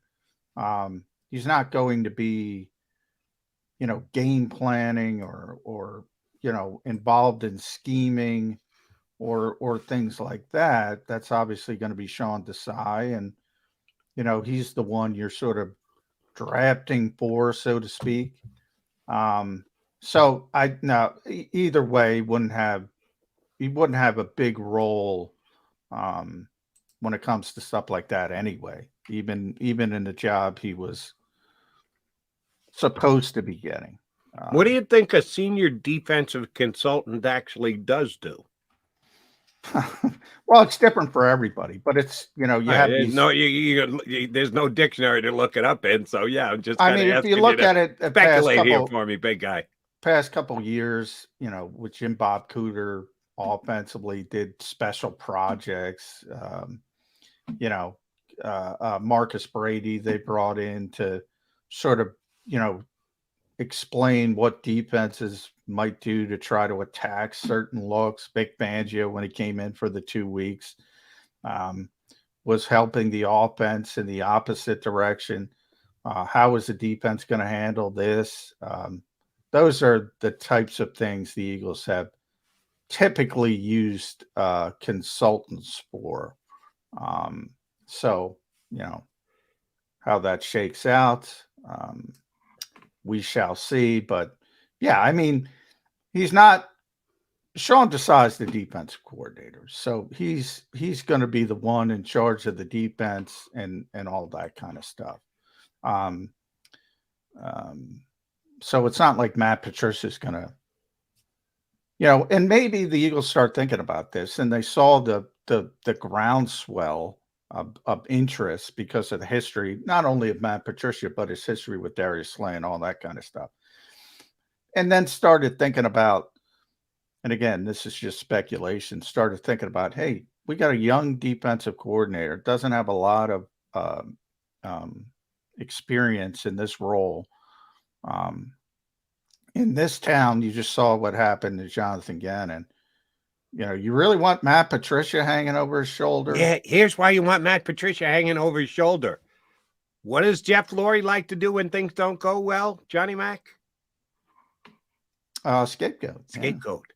I can't think of a better scapegoat than Matt Patricia. If the defense isn't going well, Patricia's influencer, blah, blah, blah, blah. It kind of takes the heat off the side. If you've got somebody to drop the baggage on, why not have a rarely recognizable name to drop the baggage on? If there's going to be scapegoating. Can I just get something? I just have to say this. By the way, 2 things. Randall Cobb signed with the Jets. You're going to have a lot of fun with that, Aaron Rodgers. Evidently, Adam Schefter was on talking about. Since you went there out of nowhere, Randall Cobb be on the team. He'll get to hang out with Aaron Rodgers. He's not going to get the ball. Yeah, he's going to throw the ball to Garrett Wilson. Yeah, no, I'm not worried about Randall Cobb taking throws from other better Jet young wide receivers. Rodgers just likes having his buddies around him. He likes getting them contracts. He likes to be able to say, hey, you're here because of me. So, yeah, when you acquire Aaron Rodgers, you know you're acquiring that as well. He's going to take up a couple of spots on the 53-man roster because you're going to have to go get his guys. And more important, locally, evidently Adam Schefter's on. Adam's great, obviously. So let me quote, it's quoted here. It impacted where these people can't turn the page on Jonathan Gannon. He's not here. Here's what Adam said. It impacted a lot of people's lives. Like Vic Fangio probably wouldn't have taken the Dolphins job and stayed in Philadelphia if things didn't go down the way it went down. Okay. Whoa. Somebody's got to explain that to me. The calendar doesn't work, knuckleheads. Like Adam is great. Adam gets stuff wrong. Here's an example of Vic Fangio agreed to become the Dolphins defensive coordinator on January 29th. You know what January 29th was, Jody? Day before my birthday? Day before your birthday, also the day of the NFC Championship game. The day of the NFC Championship game is when he took the job as defensive coordinator with the Miami Dolphins. By the way, to become the highest paid coordinator in NFL history. That's part of it too. Right. Which, oh, by the way, and I'm sorry to interrupt you, I'll let you make your whole point. Why the hell did the NFL allow that? If he's the defense coordinator of the Dolphins, what the hell is he doing consulting the Eagles going up to the Super Bowl? If he's already working for another team, agreed to work for another team, yeah, but I'm not going to start for 2 weeks. I'm going to just do this little side gig. Agreed because he didn't sign the contract, so he's not under contract. Well, so then he didn't become the defensive coordinator on the no, 29th. but he agreed to terms to be the defensive coordinator of the Miami Dolphins. Now, Big Fangio. Problem the league has then agreed to terms, but until you put your name on that dotted line, did you or didn't you become the defense? Well, it doesn't matter. Do people think he was going to step out of an agreement of terms with the Dolphins to become the defensive coordinator? The calendar is my point. It doesn't match up, you stupid conspiracy theorist idiots. It doesn't match up. He had already taken the job with the Dolphins before tampering started. God, these people drive me insane, Jody. Man, Adam, by the way, Adam's probably on the radio this morning. He's talking stuff off the cuff. Understandably so. I'm not blaming Adam. The calendar doesn't match up. This is the problem with these conspiracy theorists. They don't ask the simple questions. The problem with Vic Fangio and the Eagles was Houston. Now, Jonathan thought he was getting the Houston job for the second consecutive season, and they did a 180 and turned away from him again. Had he gotten the Houston job, yes, Vic Fangio would probably be the defensive coordinator in Philadelphia. That was the issue. Houston, not Arizona. But man, these morons can't give it up. Yeah, see, then you know who I blame for all this? The Eagles for winning the NFC Championship game. Yeah, exactly. If they had lost, then the San Francisco 49ers would have been going to the Super Bowl, and their coach wouldn't have been available because he would have been preparing for the Super Bowl, and there would have been tampering with the 49ers. And Jonathan Gannon could have gotten on a simple way to use it. Yeah, exactly. Yeah, I think Eagle fans really wanted the Eagles to win that game. Since they did and went to the Super Bowl, you can't have your cake and eat it too, I think is one of the points Johnny's trying to make here. All right, he's McMullen. I'm McDonald. That makes us Mac a Mac on Birds 365. Coming up next, we're headed down the shore. Do we really want to go down here? Still freaking cold. Isn't it May, John? I got the dog out this morning. I got to put a quasi-winter coat on. It's cold out. When is the summer going to start? We'll ask the guy from down the shore. Mike Gill's next here on Birds 365. Weather forecasting is a team game. We rely on each other every day, updating the models and passing along new critical information. We have a team of 5 experienced meteorologists and a specialized weather producer, Paul. Say hi, Paul. Sometimes what I see in the model, Cecily could see something different. That's when we come together as a team to make our most accurate prediction. And all of this backed by more than 100 AccuWeather scientists. It's a team game. And we have the best team in town.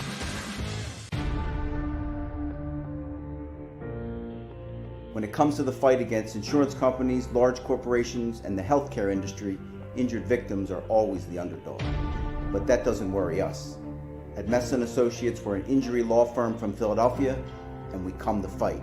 Our clients know that they've got representation with a chip on its shoulder, and it's the same chip that makes Philly the toughest city in the country.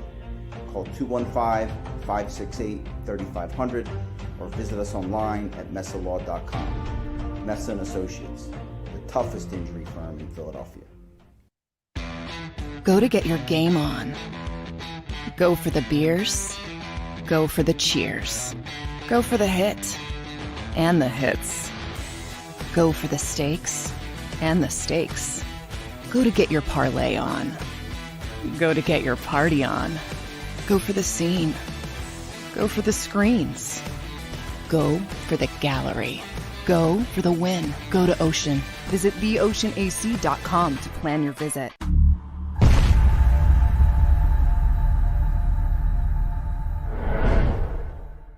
Celebrating the life of your loved one is what we do at Life Celebrations by Givenish. When the matriarch of the Dalloway family died suddenly at 82 years old, Life Celebrations by Givenish stepped in. They will make this the easiest thing that I know it's not easy, but they will make this as easy as possible. Life Celebrations by Givenish, customizing services as unique as the individual. I just know that my dad, who is in charge of everything, was not in charge of anything at that point when my mom passed. And again, just another shout out to this place for making it easy. Turning tragedy into a celebration of life, no matter how hard, is what we do at Life Celebrations by Givenish. Life Celebrations by Givenish, customizing services as unique as the individual. EAGLES, Eagles.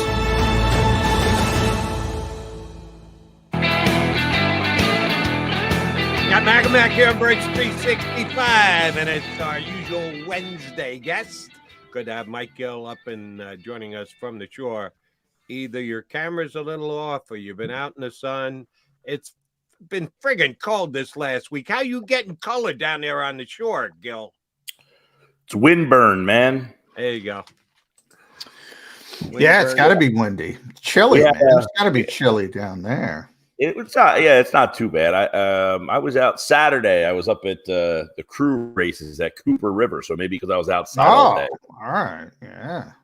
Cooper River crew races. I like it. It's right around the road block from me. Mike should have texted me. I would have watched the crew races. You were just watching, not participating. No, I'm not rowing. Just had to check. I was going to say they'd have to get a reinforced boat for you there, big guy. No rowing for me, just a spectator. A lot of good food there, though, man. They put the tents up and down the rivers. I mean, you've seen it on the Schuylkill. You know, they do it on both the Jersey side too this week. So a lot of good fare. What did you have to eat? Now that you went there, you're gonna have to tell us. Give us a Mike Gill plate at the. Well, it's an all-day thing. These schools all have like their own individual tents. So whatever school you're there with, you know, the parents make, like, I mean, it's like they got pizza makers, and you've got like shrimp fried rice and chicken fried rice, and I mean, you can get anything you want. Like mac and cheese. I mean, it's an all day. They got breakfast. What school were you hanging with? My girlfriend's son rose for Egg Harbor Township. So Egg Harbor, okay. Well, then what was the key? I'm hoping eggs. Did they stay true to the name? Yeah, we serve you. We do the breakfast sandwiches, bacon, egg, and cheese for them when they first get there, and then they row, and then they come. I mean, these kids are treated like, you know, kings, man. Nice. Yeah, they deserve it. And what's the T-shirt? Is that Stockton today? The Stockton University Ospreys, yeah. This was all right. They're opening up. I saw they're opening up a dorm or something in Atlantic City. Yeah, the Atlantic City campus is expanding to add more. You know, the amount of people that are applying that want to stay in Atlantic City, they don't have the room. They only built that one dorm when they first opened, so they bought more space over that. That campus is going to be pretty darn big. Nice. All right. Speaking of campus, we know you haven't been to campus for a while, but we know your loyalties are still to West Virginia. Jasir Cox, safety, going to come in and get a workout with the Eagles. And then if he does well, he might get on the undrafted free agent list and signed with the Birds. Did you notice Jasir Cox making plays for your West Virginia squad this year? Not really. No, the defense was not. The team has been down, but no, Cox. But put it this way, I wouldn't imagine him sticking around with the Eagles here. The West Virginia program has been in a little bit of a mess since Dana Holgerson has left. They had the kid that went to the Raiders, the safety. His name is escaping me, but he was pretty good. He was the last kind of safety that they had. The Eagles drafted a bunch of guys from West Virginia a couple of years ago. None of them really. Gibson, baby. Yeah, Shelton Gibson, the receiver. They had Rasul Douglas, who's been good everywhere but here. Still playing, still getting it done, still coming up with picks. He wasn't terrible here. I said he's been good everywhere else. He had nights where he would have a big game, and you're like, why doesn't he play more? And then, you know, for a baseball reference for you, Jody, I mean, he was like John Mayberry Jr. You know, the fans wanted him to play more because he hit like 2 home runs in pinch hitting roles. And then when you played him more, he struck out every time he was up. He'd probably be a better fit for this defense with all the zone coverage and all that kind of crap. He's a pure zone corner. Yeah, now Cox, I think, is kind of a box guy. They play that weird 3-3-5 style defense, and he's kind of like he was like a linebacker, safety type there. I wouldn't imagine you're getting anything here. No. As much as I'd like to say, yes, you got a steal, you found something, great job. I don't think. Well, everybody thinks Eli Ricks, because he was a 5-star recruit coming out of high school, is going to make the Eagles. Well, I told you, was it you, John? I told the story yesterday. So Eli Ricks, when they do these way too early mock drafts for next year, when they did it last year, top 10. When Todd McShay did his last year, Eli Ricks was picked number 10 overall. Yeah, that's awesome. That is awesome. Stuff happens. Guys go up, guys go down. That's why we called them way too early. All right, is it way too early for me to ask you this question, Mike Gill? I just asked it of Jimmy Kempski. If Jeff Lurie were asked, if he were given the chance to dictate, first opponent of the year for the Philadelphia Eagles, opening Thursday night into Kansas City to get a rematch of the Super Bowl. Last game played Philadelphia, Kansas City. First game played Philadelphia, Kansas City. If Jeff Lurie got to choose yay or nay, what do you think he'd say? Probably indifferent. I mean, you get the opening night hoopla and all that stuff. It feels like, you know, you get the rematch conversation for the lead up, but I don't really think he cares. In fact, he probably would rather have a home game to start the season off and kind of do the whole banner ceremony. I'm sure they're going to do something to kind of kick off the season. So I would imagine. And Phillies gave out rings. Are the Eagles giving out rings? Probably not. The ring is probably not going to happen for the Eagles, but I don't think that he probably has a preference. I do know I saw the Peter King thing that he is speculating that the Eagles will play on Black Friday. Would that be a game in Philly or New York? Because he said it would be against the Giants. I don't know. I would wonder if that's a game he would be clamoring for. Would the owner want to play a home game on Black Friday and have that game on Amazon Prime only? I think he would have more of like, I care about that than I don't know what these, like being on the road on Thursday night. What are the Eagles and what would Jeffrey Lurie get out of that? I think, be truthful with you, I think 32 owners are trying to avoid Amazon Prime. Oh, they want to cash a check. They want to say thank you very much when the check clears. But do any of them really want to play on Amazon Prime? No. Not if it's on No, Thursday no. night, but this not on any night. Right. Well, I think they'd Black rather be Friday game I don't know that they've given the time for this game, but when would work on Black Friday? Is it going to be an afternoon game? John and Jimmy Kempski said they're pretty sure it's an afternoon. Yeah, I believe it's an afternoon game. Right. Like I thought it was going to be like a 3 o'clock somewhere in like the mid. That's a weird NFL time on a Friday. Well, it's weird, Friday. I mean, you got to let them go out and do their shopping. But then you want them coming straight from the mall or straight from the PC. Just slide over in front of your 40-inch TV and then watch the Eagles. And ironically, nobody goes to the mall anymore because of Amazon. So it's very ironic. That's why I said slide over from the PC. Yeah. So nobody wants but the check is too big, so somebody's got to play on Friday, and we'll see. May 11th, I believe, is the date, tentative date that the NFL will release. That's what I was told, May 11th. Yeah, which is another one of those days on the calendar. Everybody gets excited about dates, basically, because we already know the opponents. So it becomes, and I get it from a standpoint from fans that want to travel to games and things like that. And obviously, you got to plan your trip. Yeah, you got to plan, bro. So logistically, but from a standpoint of, me, Mike, it's a win, it's a loss game. I mean, come on, tell me who's playing that day, and then I can give you an educated guess. But it is part of it, like mock drafts, draft grades. So let's get to the draft grades, the all-important draft grades. Kind of tough to poke holes in the Eagles draft this year, draft philosophy. Can you find any holes? I don't mind draft grades. I don't generally grade you on the player. You almost are holding yourself accountable of what you thought, in your mind. The draft grade is to grade the person who gave the analysis, right? Yeah. What you ultimately think of that player and whether that player is going to work out or not. If you look at Jalen Carter, I think most people who evaluated him thought he'd be the best player, not the number one overall pick because he wasn't a quarterback, but the best player in the draft. You end up getting him at number 9. We know why he fell. The circumstances around that, I think, will be a story to see if this kid can keep his, nose clean while he's here in Philadelphia.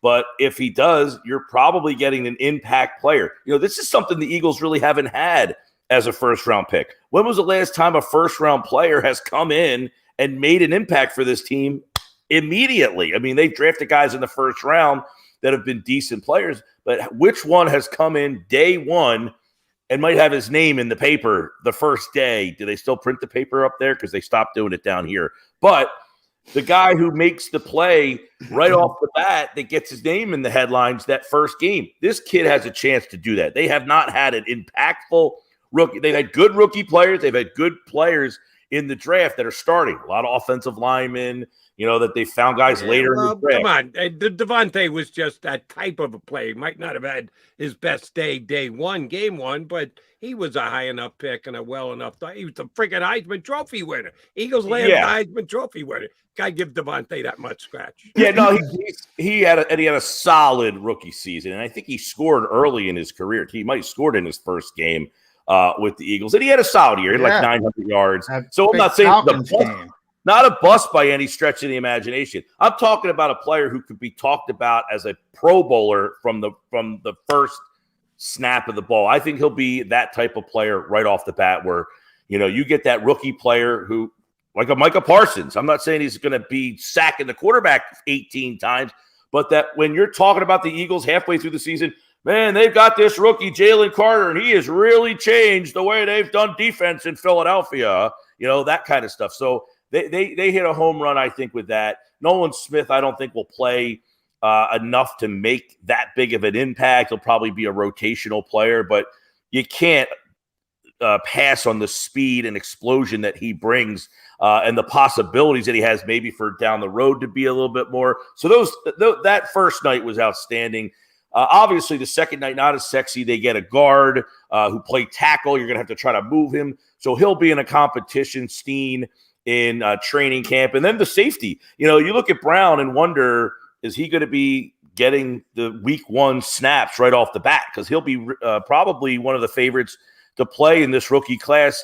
And a lot of times in the last couple rookie classes, these guys, Nakobe Dean, didn't get a lot of playing time. Guys that they drafted that you were excited about didn't get a lot of opportunities. So we'll see if Brown ends up being that.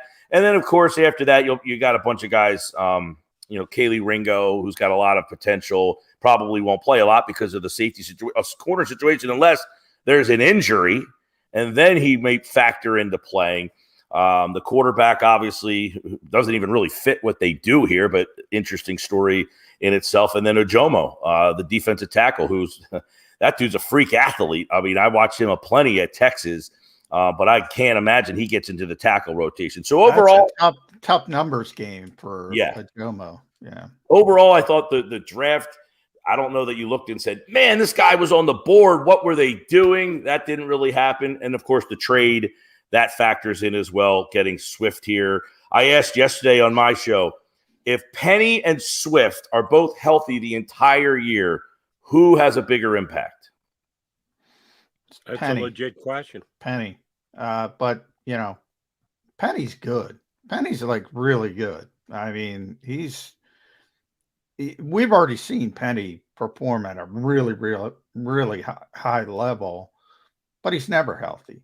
But under this exercise, he's completely healthy. Yeah. He's the better player. I mean, it's not even particularly well, close. and I think it was you, John, that was on with me yesterday, and I said, I think Eagle fans are maybe, and I'm not saying that Swift was a bad trade. It was a fine trade to take a chance on and see what he adds to this team. But I think Eagle fans remember that he burned you for 144 yards in week number 1. His best game as a realize pro. the rest of the year. Yeah. Right. The rest of the year, he was just an okay player for them. Yeah. Yeah. Here's how I'll answer your question with a question. Will the Eagles throw the ball to the backs more this year than they have before? John and I touch on this all the time. Yeah. With Jalen Hurts, quick read, not there. What happens? He pulls it down and he runs. Yeah. Other quarterbacks hold for that extra second, look for the check down, dump it off. Back makes a play going down the field. Everyone, when talking about, Swift is good out of the backfield. Man, he's a good pass catcher. Yeah, he is. But will the Eagles actually take advantage of that? Both John and I are kind of leaning toward not as long as Jalen Hurts is Jalen Hurts. Yeah. Will Johnson tell him, listen, we need you checking it down more. We don't want you going on, taking off as many times as you did. We need to cut into that number of Jalen Hurts runs. Do you think that happens this year? Because if it does, then I might say Swift is actually more important than Penny. But if not, yeah, John's right. Penny's going to have the bigger impact.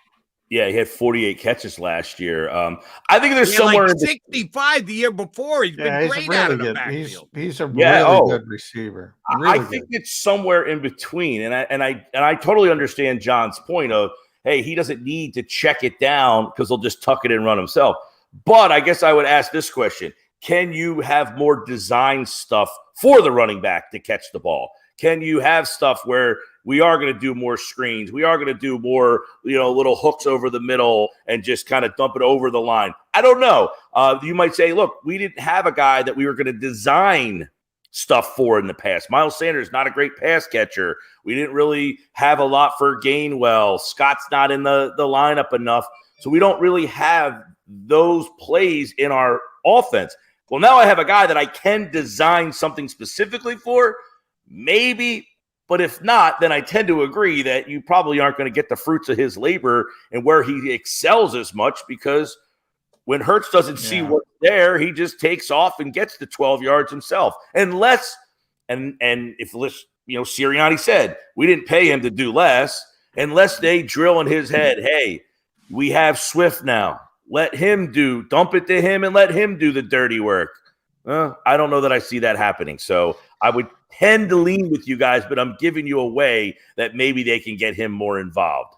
Yeah, DeAndre's a really good receiver. I think Kenny Gainwell's a really good receiver. People just don't recognize it yet because they don't use him. Because they don't need to use him because the quarterback handles it himself. I think. Which, by the way, with Swift here, the whole Kenny Gainwell breakout season, Not No, happening. that's You can put that one in your back pocket and save it. for Is a rainy interesting day. though. Third down, hurry up. Is it going to be Swift or Gainwell? That to me is interesting. Because they've defaulted to Kenny Gainwell, and he played well in the playoffs and blah blah blah. Will it be Swift? Look, if Penny's healthy, and again, that's the biggest if you ask me who's going to have the most touches, betting wise, I'm going Swift. But if he's completely healthy, Penny's going to be the lead back. I mean, he's different. Yeah. Isn't the guy with most touches the lead back? Yes, but I'm saying he's going to have the most touches, Jody, because Penny's going to be hurt for a significant part of the season. But in Mike's sort of a scenario, he's healthy. If he's healthy, it's going to be Penny. Well, I'm just trying to get a something for the listeners and the viewers and the fans to kind of, I think they got Swift. It was like, we stole this guy for a 4th round pick. Well, if all is healthy, if everybody's playing, healthy, Penny's the better player. So don't get so excited about Swift, because Penny will be the guy who's going to be the guy you should be. And I agree with John that you should be more excited about. Penny is a outstanding player when he is on he averaged, think about this.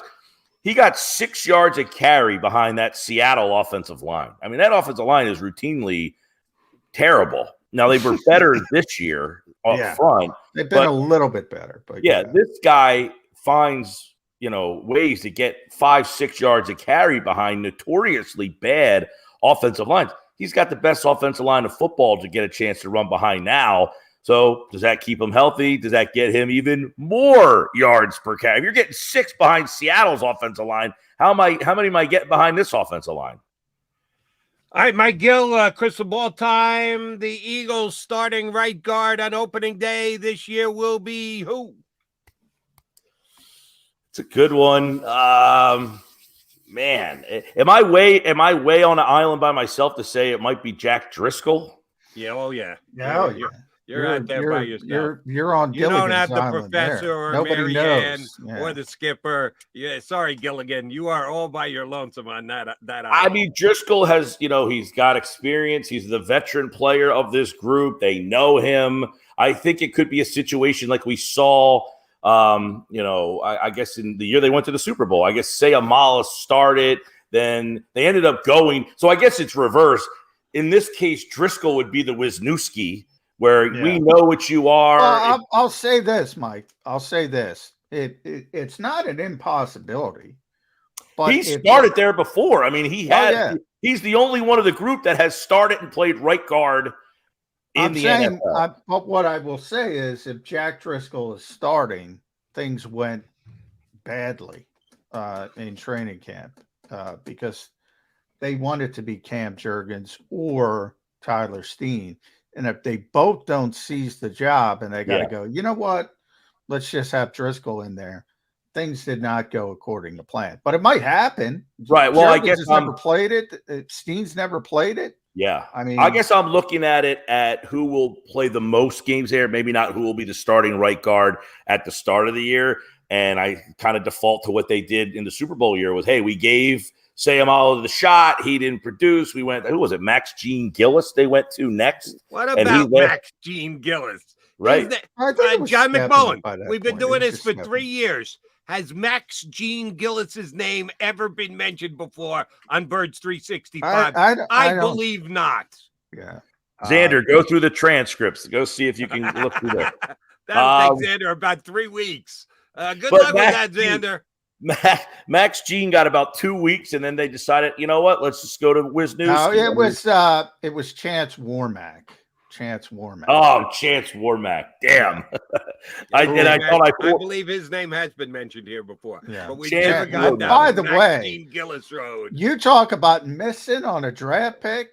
That's another one I missed. Oh, yeah. That's why you don't take a guard at number 10. I thought he was one of the safest players in the draft. He was so good at Alabama. And, man, he just did nothing. So that's one for the people who say I don't admit my mistakes. Yeah. There's another one. I was on the Chance Warmack train. Is Stu Opeta still around? Oh yeah, Sue was here. Yeah. Okay, he's had some starts on this offensive line too, so you could throw him into the mix. Oh, yeah. I think if Dickerson goes down, Opeta gets plugged in. I don't think they'll do the whole move thing. If they're going to have Steen working in the right guard position for preseason, you shift him out a little to tackle just because that's his natural position. And yeah, Lane is one bad hit away from him having to potentially play tackle. That'll be he and Driscoll as well. So you're keeping your flexibility open. Yeah, I don't think he's going over to the left guard at all. I think that's not the only one here that when I hear Steen, I think of Kevin Owens. I'm sorry. Yeah, there you go. Yeah, there you go. I WWE, like it. There is a hardcore wrestling fan knows Kevin Owens' name, real name, Kevin Steen. I like it, Mike Gill. All right, so if the Eagles are going to do the wave the magic wand thing on the offensive line, and everybody has faith in any graduate of Stoutland University, it gives them a chance to have the flexibility up front that they want, which is good because you never know when injuries are going to hit. You're not ready. Well, no, you did. You gave us Driscoll if he's going to start week number 1, so be it. And we've already talked about the running back. So I'll go over to the defensive side. Will the Eagles add another linebacker before the year starts, or are they going to war with the 2 guys who are top of the depth chart as of right now? Yeah, I wouldn't be shocked if they brought another linebacker in. I also don't think it's going to be someone that we're all like, whoa, what a move, like they have in the past. I don't think you're getting a player like a Chauncey Gardner-Johnson, the young player who's at the end of the deal, who you're going to bring in here and it's going to change the dynamic. I think, and I know John has been on my show talking about Nakobe Dean and his size, which I think is definitely valid. I think the Eagles, and I look at myself looking at Dean, I think they hope that he becomes the impact player at linebacker, the playmaking linebacker, the guy they hope forces fumbles, gets interceptions, and it's just all over the field. I mean, that's probably what they're banking on, is that, hey, this guy was a first-round talent. We got him. We didn't play him all that much. I'll tell you what, he played 10, 15 snaps in like one game, and he led the team in tackles. He was everywhere, and you could just see immediately this guy's instincts for the ball were just like ball carrier, boom, after him. So I think that Dean would probably be the guy they think is going to be maybe even, I don't want to say better, but more impactful in terms of making play. Their linebackers were very good, but they weren't playmaking guys. They weren't guys who were tipping passes and intercepting balls and forcing fumbles and making tackles behind the line of scrimmage. You could have that here, but if they bring another guy in, it might be just the solid guy, not the spectacular possibility. Yeah, I want spectacular. I want Patrick Queen from the Ravens. I'm going to continue to toot this. I don't think you're getting spectacular out of Patrick Queen, but that's another. Mike earlier said Chauncey Gardner-Johnson. What was Chauncey Gardner-Johnn before he showed up there in Philadelphia? Fair point. I've been trying to settle family fifth-year option guy, by the way. Queen got it declined. Yeah, didn't he got it declined. Yeah, most people got it declined in that 2020 draft. So he's far from being alone. I tried to close the book on the Gannon nonsense, but there's certain people, they're just obsessed with it. I'm going to try to close the book here on the Bijan nonsense. You remember before the draft, we talked so much, Mike, Jody. Well, you can play him in the slot. He's so talented. He's so gifted. And I give credit to Jared Dubin, who's been on the show in the past. We should try to get him on. He broke out this. Get this. I want to give you, since 2017, so pretty long time, 3 times has a running back lined up in the slot or out wide for at least 10 snaps in a game.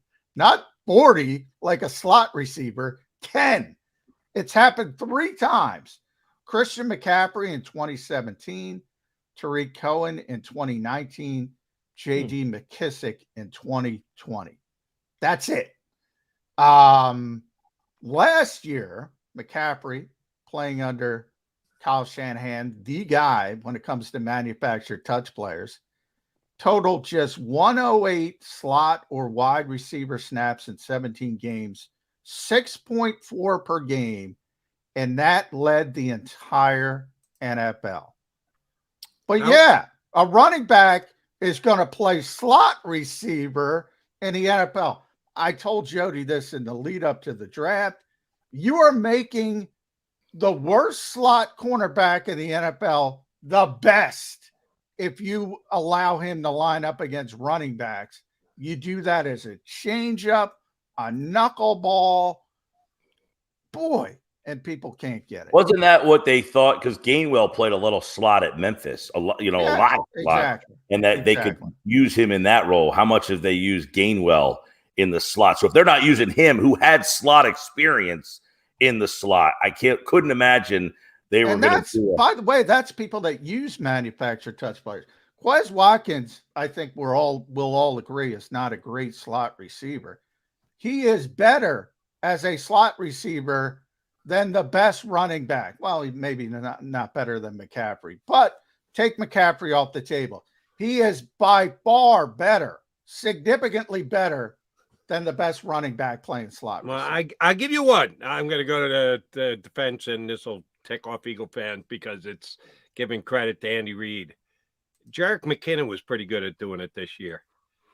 At 9 touchdown grabs, and he's a running back. Now, I don't know if he got him very good coming directly out of the backfield or if he was in the slot. You're really cutting it close between what is or isn't a slot receiver if you're depending on how far wide you wide up and the like. McKinnon's a pretty damn good player this year for the Kansas City Chiefs. It can be done, I guess, is the point I'm trying to make. No, it can't be done in the slot is the point I'm trying to make. There are great receiving backs that come out of the backfield. Austin Eckler's great at it. You mentioned McKinnon's really good at it. McCaffrey's the best I've ever seen at it. There have been great pass receivers out of the backfield, and Roger Craig was one of the best of all time at it back in the day.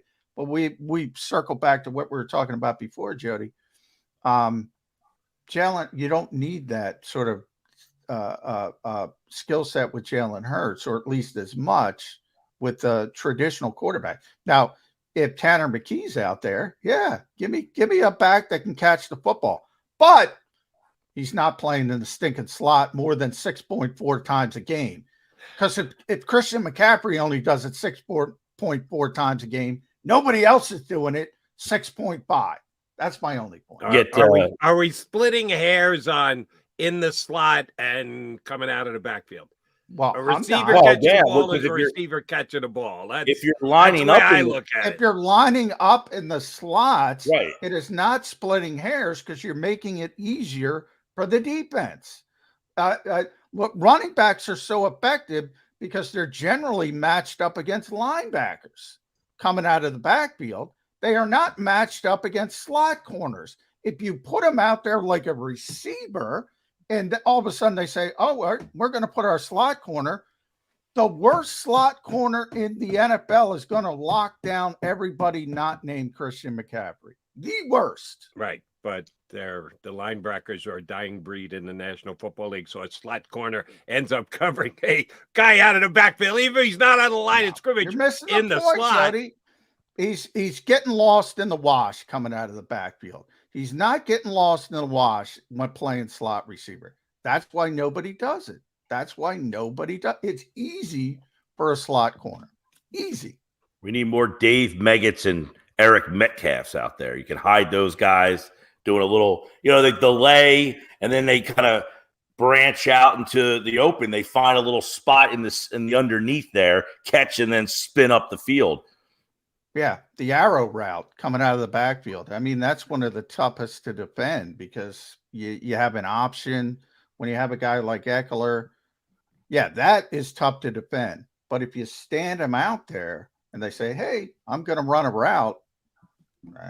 Forget the arrow route. I want the wheel route. And I think DeAndre Swift can cut some passes doing that. The Eagle offense, to throw the wheel route, you got to have good protection. You got to have that extra second for the quarterback to hold the ball And I think that could be part of the Eagles' game plan this upcoming season. Mike Gill, go get some more wind on your face. You're not quite red enough. I think you need to be out on the lake again or the river again this week. It could be the lighting in this room. I don't have in my home. I don't have my office studio finished yet, so I'm like always in like this yellowish type of room. Yeah, I'm with you. It's difficult. Yellow looks good. You look like you need to throw some SPF on there so you don't get too much color this weekend. Mikey, good stuff. Thanks, bud. See you guys. Thanks, Mike. At Mike Gill Show, 97.3, the Sports Bash. I'll be on there today, Jody. Today you're on with Gill again? 3 o'clock. He sucks you in a couple times a week. More power to Mike Gill. And Johnny Mac will be on 97.3 ESPN later on today. We need to come back and put a bow on a show here on Birds 365. Stick around. Do you stream on a Roku, Fire Stick, Google TV, or Apple TV? Now you can watch 6ABC 24/7 with the 6ABC Philadelphia streaming app. And the big story on Action News? Search 6ABC Philadelphia and start streaming today. Go to get your game on. Go for the beers. Go for the cheers. Go for the hit and the hits. Go for the stakes and the stakes. Go to get your parlay on. Go to get your party on. Go for the scene. Go for the screens. Go for the gallery. Go for the win. Go to Ocean. Visit theoceanac.com to plan your visit. The greatest fans on earth. It's a bold statement, but would you expect anything less from Philadelphia? 58 years of heartache creates a toughness, a grit, a resolve not found in most. Sure, our prayers were answered, but now that we've had a taste, we're looking for more. Pondley Hockey, official partner of the Philadelphia Eagles.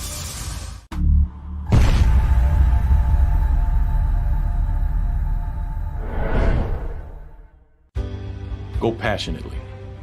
Go fearlessly. Go confidently. Go Birds! Go confidently towards your goals with First Trust, Philly's hometown bank for nearly 90 years, and the official bank of the Philadelphia Eagles. We're focused on getting you over the goal line. So go with conviction. Go with trust. Go Birds! And go forward with us by your side. First Trust Bank, the official bank of Philadelphia dreams. Oh, and go Birds. All right, did you know I was the mommy slam dunk champion? Really? Yes, really don't sound so surprised. Let's see it. Oh, you're ready. All right, here we go. Let's hear the crowd. So go to right, I go to left, fake 'em out. Mama, go up, mama! She did it. Again? You can't avoid gravity, but United Healthcare can help you avoid financial surprises by helping you compare costs and doctor quality ratings. United Healthcare. Uh-huh.